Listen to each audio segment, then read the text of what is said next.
It's time to get deep. When you go to work, you trade your time and your physical energy in exchange for money.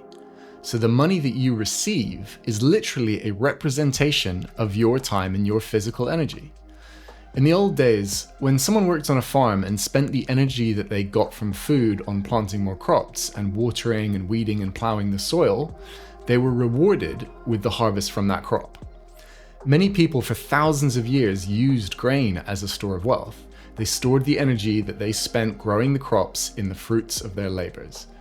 But as we discussed in the first episode, grain gets eaten by mice and mold, so it's not a durable way to store your energy. This was why metals such as silver and gold were used to store our life energy instead. Because they were more durable, they more effectively protected your life energy. This just goes to show how important it is to be using the correct money and to protect your life energy in the most efficient way possible.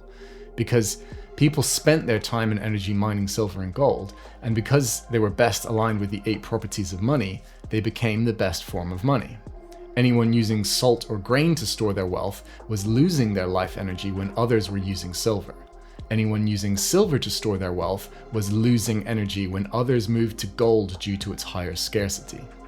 As soon as governments detached the value of paper money from the value of gold, as we saw in the birth of fiat in episode 1, they also created the ability to dilute and devalue the energy that the paper represents. It does not cost the central banks any energy to make more paper money, especially now that dollars and pounds are mostly just numbers on a screen. It's not money that's the root of all evil. It's the love of money that is the root of evil. It's greed. Money itself is just a natural system of energy and value that is necessary and intrinsic to humans and to society.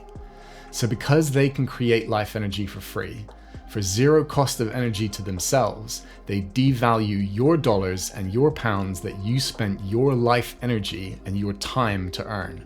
They devalue you. What if we had money that no one could print, manipulate, or control? It's exactly why Bitcoin was created.